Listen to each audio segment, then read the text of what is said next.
Maraming salamat. Maria, wala pa, ausente. Sa Kerbang Basura naman ang inanod sa Manila Bay sa kasagsagan na. Kaya ang mga taga-MMDA wala sa Roas Boulevard sa Manila Drive. Hanggang ngayon, walang patid yung paghampas ng malalakas na alon dito sa Manila Bay. Ganyan kalakas yung ihip ng hangin dito. Kanina pa nga tayo nawibisikan. Walang ulan ngayon pero pabugso-bugso yung buhos niya. Pero yung umulan kanina, napakalakas. Kasabay nung masungit na lagay ng panahon, patuloy rin yung pagdating dito ng mga baybay ng Manila Bay.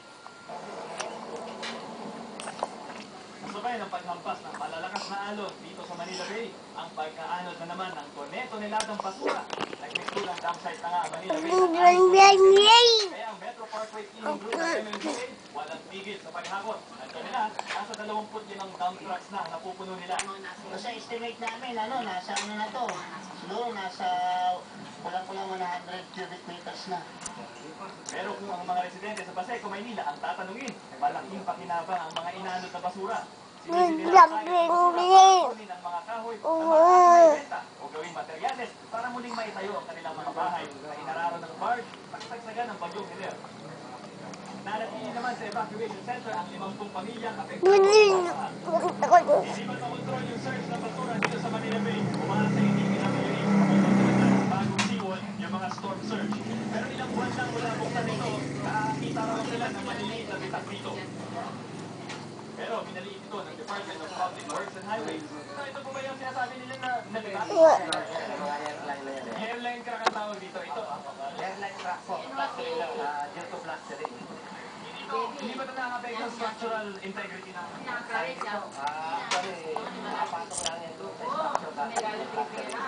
Paliwanag ng DPWH, hindi daw tamang tawaging bitak ang ito. Airline crack lamang, hindi naman daw delikado.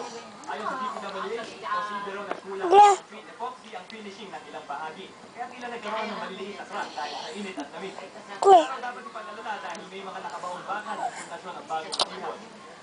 Yung bitak na sinasabi, superficial crack yun. Yung tinatawag namin parang plaster na nilagyan namin ng design na gulit-gulit. Para hindi maging madulas yung structure. Hindi siya structure. I-correct natin yan. Siguraduhin natin na palalagyan natin mas sufficient na concrete epoxy.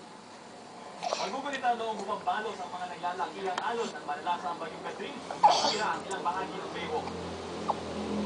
Nakita natin yung regional blueprint nitong bagong seawall ng Manila Bay galing sa DPWH. Yung nakaharap sa Manila Bay, hindi siya straight na dingding na ganito. Medyo may parang pakurba para madedeflect niya yung momentum ng malalakas na mga alon. Pero para kahit pumapo yung tubig dahil malakas yung alon, hindi magkakaroon ng baha dito sa Roas Boulevard. May sasagdag na drainage. Yan ang pinakahuli yung mga pangyayari dito, Mike.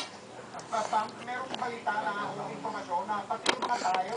Diyan ba kinalalagyan mo? Yung tinatawag na Facebook na yan, na apektado na ng mga alon ba?